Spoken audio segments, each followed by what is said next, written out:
reporting Ark-La-Tex. My name is Travis Wilson, and I'm your host for today's show.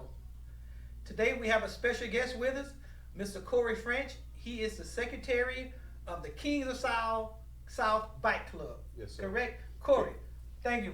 Hey, Glad to have you here. Thank you, sir. All right, so Corey, let's get right down to it. Tell us a little bit about the Kings of South Club. Not a problem. Well, as he said, I'm Corey French, also known as King French.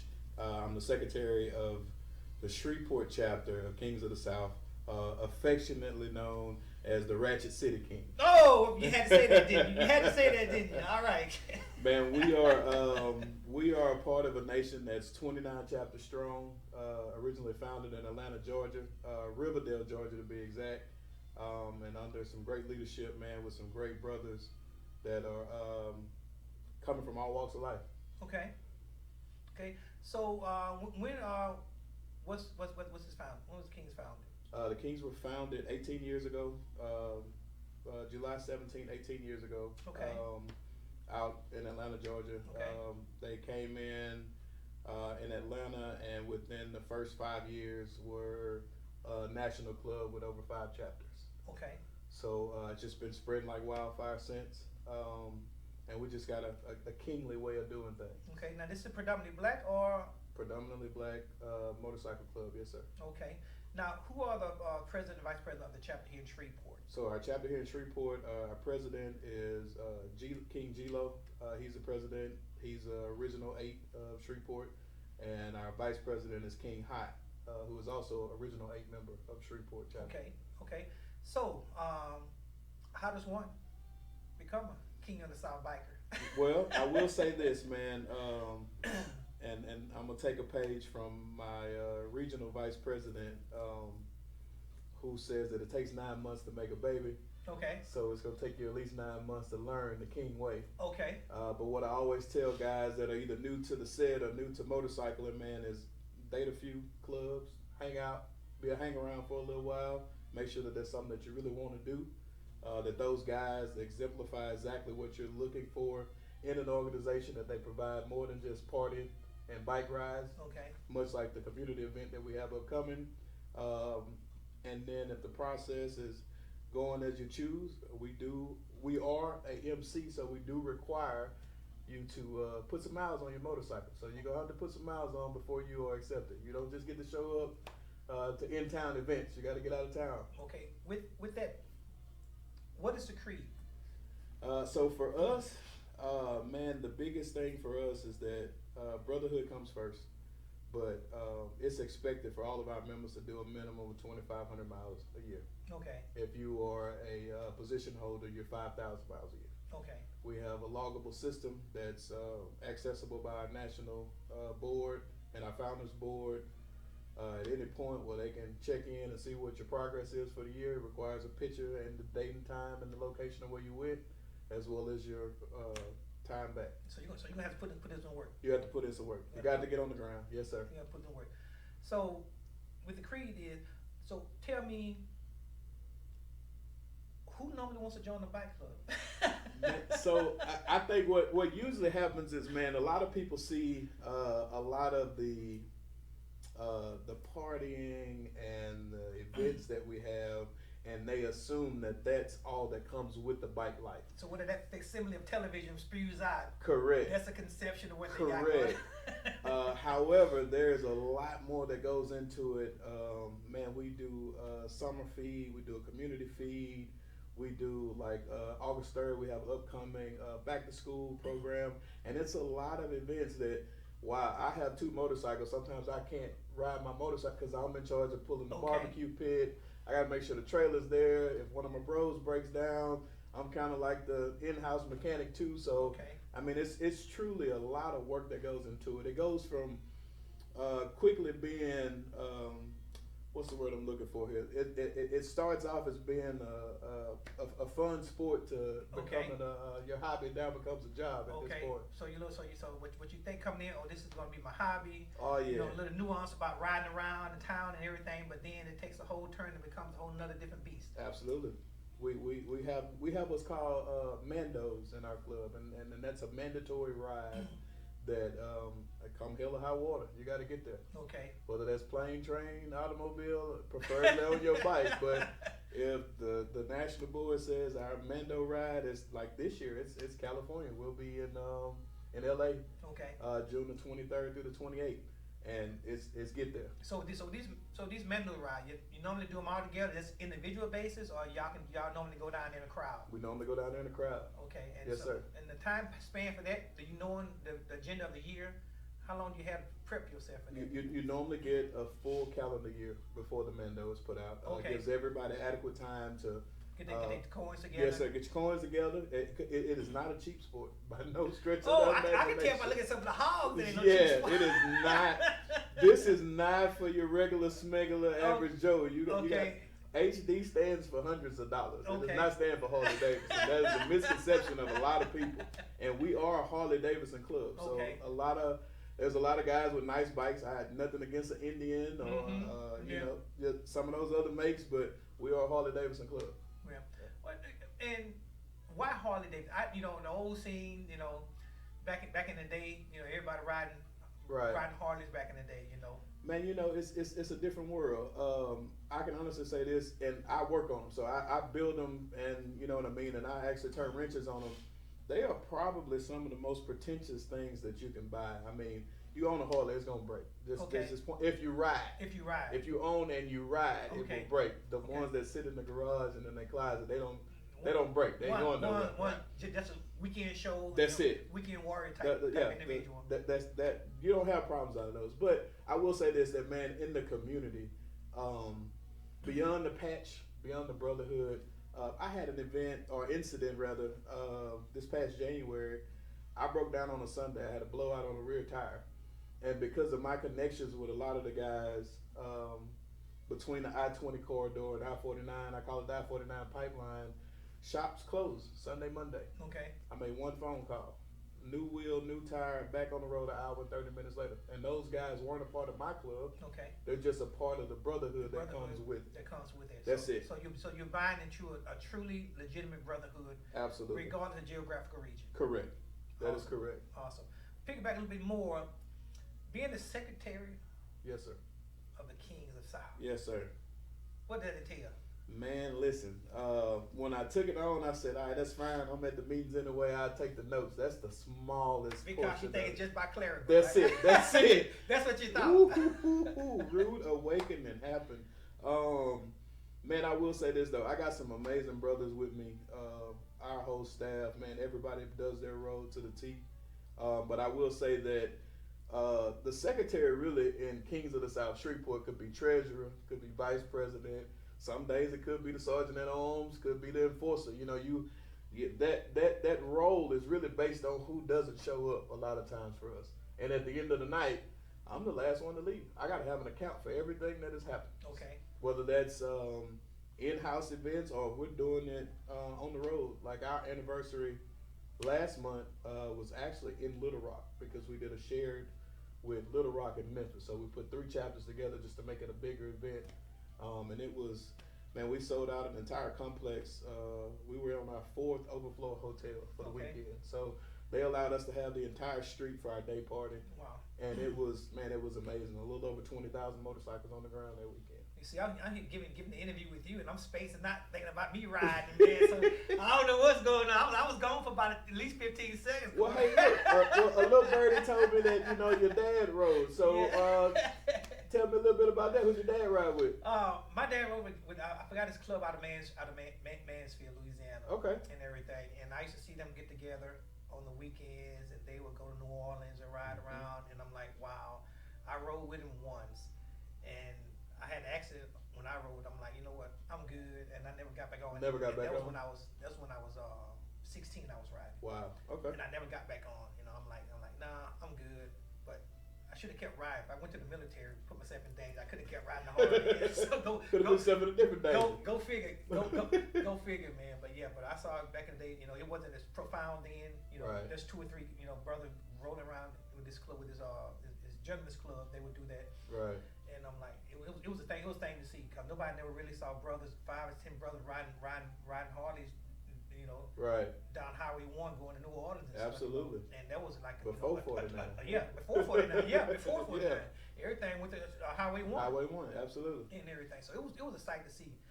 And but what have you had any kind of negative connotations feedback from when you guys are out and about?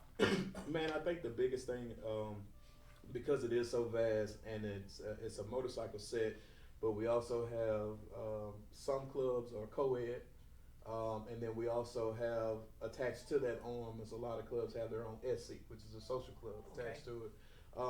I think, man, when you get a bunch of grown men with a little adrenaline, and a few of us got a few dollars, and some feel like they got a few more than everybody else, it kind of creates that animosity. That, I mean, and it's not in a barbaric sense, but more of a, my bike's a little nicer, my bike's a little faster, my bike's a little louder. So that everybody always used to say he just ego tripping. Absolutely, absolutely. We outside beating our chest. All right, I let him play 2 songs. Now it's my turn. All right, now we finna race. I'm gonna give you the move in 2 bikes, and I'm still gonna beat you. And it's, you know, it's just, that's probably that manly bravado that spews out. Right. I mean, and at that point, yeah, I mean, you take the best out. We grown men. We're gonna be respectful towards one another. Exactly. But when it does cross that line, now it's not just me and you. Exactly. It's my club against your club, or my chapter against your chapter. Has it ever got that far? Man, I have been in some situations where, yes, sir, altercations have gone. So, me and the president, G-Lo of Shreveport, we rode together 12, 13 years ago before we brought Kings of the South to Shreveport 4 years ago, or actually started 5 years ago, but 4 years ago, March is when we were official anniversary for Shreveport chapter. We rode in a club together called the 26 Boys. Okay. So the 26 Boys were not a motorcycle club. We made sure we were not on the set. We were outside, but we had the nicest bikes in town, and we were 26 Boys because that was the minimum size front wheel you had to have to be in the club. So we, a little bit bigger wheel, a little bit flashier bike. We didn't do a lot of highway riding because, of course, you got a little bit nice of a show bike. Exactly. So we're showing up to all the car shows. We're showing up to all the local events. We're going to DJ the parking lot.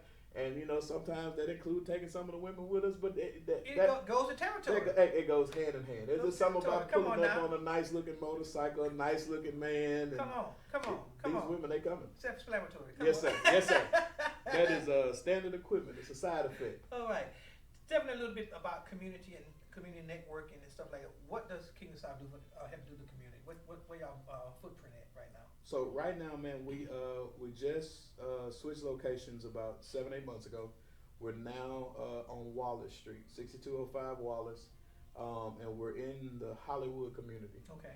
All right, so we're partnering up now with the parks.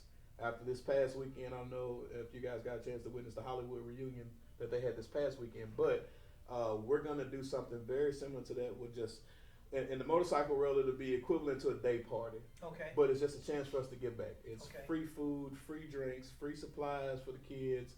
And man, we make sure that we are touching every neighborhood that we can. We do a scholarship every year for college or high school grads. It's a certain amount if they're doing associate's program or if they're doing a bachelor's program. There's 2 different deals. We also, along with me, I have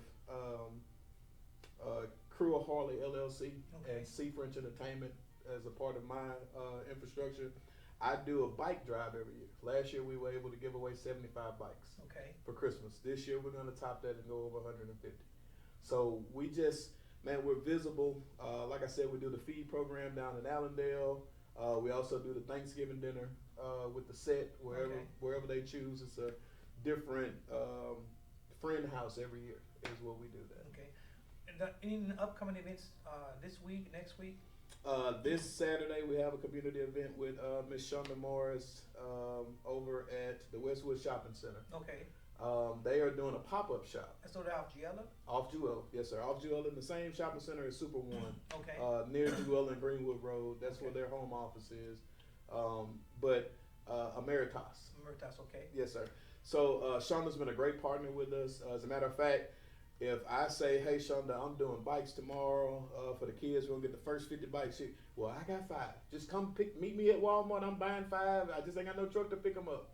But that's the kind of partnership that we are. She's a very giving person. Our club is very giving.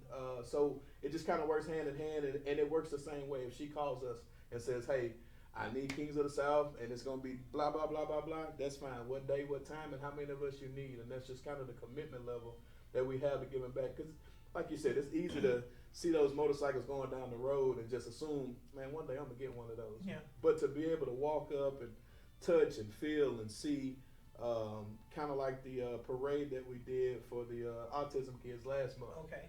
Man, I had never, in my wildest dreams, I'm born and raised in Shreveport, but to just be able to ride around Betty Virginia Park inside of the walk track on the motorcycles and to see the faces of the kids, man. We pulled up about 11 or 12 deep, and before I could get off the bike good, I had a couple of young men, I got to take a picture by this green and gold bike. And it was just, man, some of them are non-verbal, Exactly. autistic kids, but they were so excited that you could see it all over their faces. And this is why when I write my children's book and I go to read to the classes and everything, people really don't understand, it's their situation, Right. especially when they're nonverbal. Oh, yeah. And you go there and you read to them. You can't say nothing, but you can see the expression on their faces, how they talk with their faces, and it's heart wrenching, man. Oh, yeah, absolutely. When you leave, if you're really in tune with your spirituality and with God, your heart is serving, like I know yours is. Yes, sir. When you leave there, it's going to hit you. Absolutely. It's going to hit you. People Yes, understand, sir. it's going to hit you hard, and that's a blessing because they don't get to see nothing like that up close. Right. That's Probably TV. probably never. Right. And then they see people that look like them. That's the point. That's it. When they see people that look like them, man, that little bit of hope sometimes I think makes a major. It goes a long Absolutely. ways. It goes a long ways, and it also goes a long ways on the other side because because they are nothing but pure love and energy. Yeah. That's what they are. Yeah. Uncontaminated pure love and energy. Yes, sir. That's what they give you. Yes, sir. That's the exchange. When you're serving them, they get poured into you. Yes, and sir. you don't even know it. And you don't even know it. until you gone. Yes, sir. Until Absolutely. the event is over, you don't even know until you gone. Yes, sir. He preached now, y'all. I mean, we need to take Come on, comfort up in come that. I know. on now. You're telling the truth, Come man. on now, let's give it up. But that's no doubt, man. Like a lot of people just don't realize that. And for me, I mean, biologically, I don't have any kids. Okay. So for me, any little bit that I'm gonna sponsor 20 kids throughout the year. That's school supplies, school clothes. I just did one and I didn't even get the picture. So if y'all see this and you want to send me the picture, they had a tennis ball or sneaker ball kid. Young lady had a couple of kids. I said, you know what? How much do you need for everybody? I'm gonna send it. I can't go pick it up. I can't pick out the outfits, but how much I'm sending the money. And man, that's the kind of stuff that at the end of the day, my father's a pastor. My granddaddy was heavy in the church. He was a deacon. And so I grew up in that. I'm a musician as well. Okay. Right? So for me, I was always taught I'll never get to heaven based on how people treat me. It's only how I treat them. Absolutely. So you'll never know some of the stuff that I do. It's not for me to voice the people, Exactly. but it's being seen. You know what I mean? And it comes from the right place. And I tell everybody, it's not about what you consume in this world. Absolutely. It's not about what you consume. It's about what you put into other people's lives. Absolutely. That matters. Absolutely. And a lot of people and everybody on this quick trip, self gratification. It's all about me now mentality and everything. But the point has always been about giving. Yes, sir. Freely. Yes, sir. Unselfishly. Yes, sir. And that's what a lot of was missing. And that's why I'm so glad to have you here this morning, Corey, and to tell us about the Kings of South organization because, an organization like yours are a true blessing to the city. Thank you, sir. And everything. And a lot of people don't know that. And that's why I'm so happy to be a part of this platform that we can put our people out there to know, hey, we have people here that you can emulate instead of watching television and something that's not a reality. Right. But have an organization here that's living in your reality. Absolutely. That's the difference. Yes, sir. That's the difference. Corey, any last words you want to say to the public? Man, it's truly a blessing to have you. Pleasure to meet you. My pleasure too. Man, you have been beyond my wildest imaginations. Love the studio. You guys have it set up extremely nice here. I dabble in a podcast a little bit myself. Okay. So I'm definitely taking some notes and some pictures on my way out to take back with me of what we need to upgrade to. But man, if you do nothing else, man, they taught us when we were in preschool a song that says you can't beat God's given. Absolutely. Man, just try your best to compete. That's it. Oh, I'm always gonna compete. That's all. Just compete with giving, man. I'm always gonna compete. Yes, sir. I'm always gonna compete. Kings of the South, man, our motto, we'll give you the shirt off our back. Okay. Any information, phone number, anything you want to put out there in the universe right quick? KOTS Shreveport on Facebook. We are very active on social media. We're also KOTS Shreveport, Ratchet City on Instagram. Look us up, 6205 Wallace Avenue. We're in the city. We're on the road, and we're a phone call away. There's not an event too big or too small. We show up and do rides for 3-year-old birthday parties, and of course there is no fee to do that. If your child has special needs or just has a love and a passion for motorcycles, I got some great brothers. If we are available, we come in packs, and if we're not available, one of us will make a sacrifice. All right, Corey, thank you so much. Now I got to put this out in the atmosphere now, cause like I say, I kind of spaced out a little bit when you were talking, cause you got me all hyped up on these trips and stuff. Now, I'm a writer. That's my profession. Yes, sir. Used to be a soldier. That was my profession. Yes, sir. And everything. So I'm thinking, hey, I need to ride along to California on this ride to document all this stuff and whatnot and write about this man. So, hey man, come on, let's go. So if I can piggyback with somebody, let me know now. So listen, we are leaving Shreveport. Kickstands up. I want to say that's Tuesday, June the 24th, and we'll be back on the 30th. I'm gonna talk with you after this. Yes, sir. 24-hour ride. I need to do this as my birthday present to me. So let's go, man. We'll get you right. Corey French, Secretary of the Kings of South. Yes, sir. Pleasure. Thank you so much for having us, sir. That is another segment for us, everybody in Ark-La-Tex. I thank you for dropping in and dropping by. Have a blessed one. Kings.